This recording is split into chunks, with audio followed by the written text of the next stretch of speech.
Hey everyone, and welcome to Chapter 11 on pay structure decisions.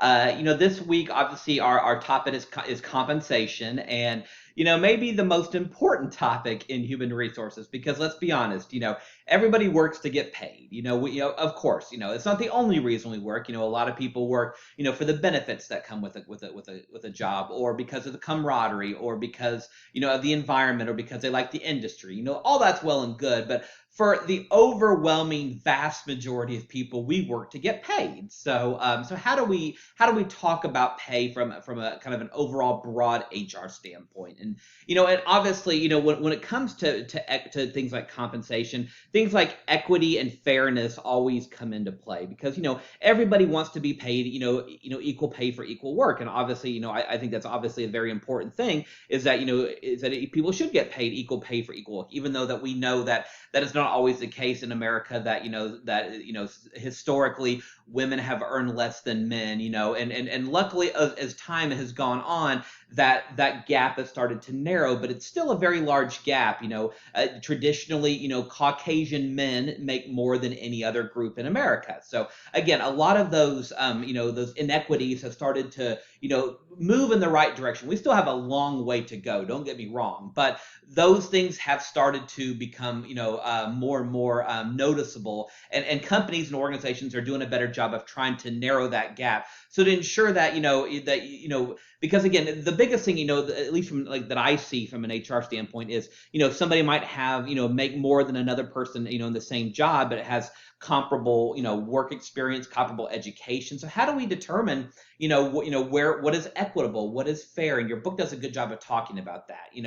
We look at benchmarking jobs. How do you compare? If somebody's an accountant and somebody's a marketing manager, how do we determine kind of a rate range for that, or a benchmark? How do we determine how much leeway we give in those job ranges? So in your book, there's a good discussion about benchmarking and rate ranges that kind of discuss that. So make sure you pay attention to that. And there's also a good discussion on pay grades. You may have seen that a sample pay grade, like, okay, grade 1 is $8 an hour to $10 an hour. Then grade 2 is $10.01 to $12, and on and on and on. And obviously they overlap a little bit, but pay grades kind of help us determine where in the organization your job fits, if you will, and kind of what the relative pay that you're going to get paid for that job. So, and again, a lot of statistical analysis goes into determining pay grades, and that idea is kind of beyond the scope of this class. So I don't expect you to conduct any type of statistical analysis, but you do need to know kind of how pay grades work and how organizations assign jobs to pay grades. So make sure you pay attention to that. So, and then, we were talking about, equity and fairness. How do we communicate this information to our employees? A lot of HR organizations, struggle. They don't want to hide behind, pay grades and how jobs are determined and how they're graded, because again, that can create, angst among employees who's like, well, how come you're keeping this secret, or how come you're not sharing with me how I can move up to the next pay grade, for example. So it's really important in most organizations to kind of be more transparent in how we communicate with employees on our job grades. So, and then, if employees, feel like they're not treated fairly, or feel like, they're not getting, what they deserve, that they can go to outside organizations. And the two main ones that the chapter mentions that I want to make sure you pay attention to are the EEOC and the FLSA. The EEOC, the Equal Employment Opportunity Commission, is obviously, that the government organization, the federal agency that, if you feel like you're being discriminated against because of your race or your religion or your age or national origin, that you can go and make a complaint with. And a lot of those complaints do come around compensation and pay, where somebody says, I'm getting paid less because I'm a woman, or I'm getting paid less because I'm Hispanic, or because I'm Asian, or whatever. And the EEOC is the organization that kind of handles those complaints and does the investigation and kind of follows through to make sure that companies are being fair and equitable with their pay policies. So make sure you learn about that itself. And then maybe one of the most important, if you recall back to chapter 2 or 2 and 3 when we were talking about the laws, you may remember the FLSA, the Fair Labor Standards Act. And again, this was back in the late 1930s, still one of the most important employment laws in all of America.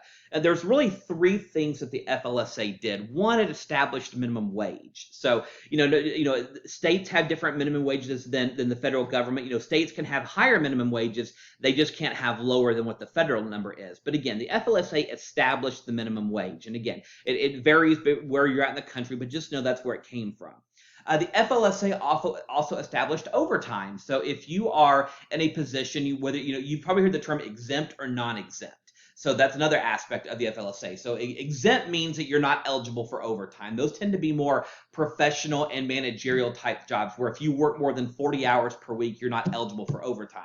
But if you're in a job that is non-exempt, that means you are eligible for overtime. So if you work more than 40 hours in a given work week, you are eligible for time and a half for every hour that you work past 40. And again, the FLSA helped establish this. So again, make sure you read very closely about the FLSA. It's very important. There might be a question or two on the exam about it. So make sure that you pay attention closely to the FLSA. So again, really, really important chapter because, again, like I said, we all work to get paid, and it's important to know how organizations establish pay grades and establish pay ranges and how they do their own analysis to determine how we judge one job versus another. There's an old saying, well, the more you make, the more important your job is. And I guess there is, some logic to that, but that's not necessarily the case. A lot of times jobs are graded based on, the ability, the rarity of the job, about the types of skills that is needed to do the job. So, it's really a fallacy to say, well, the more you get paid, the more important your job is. That's not necessarily true.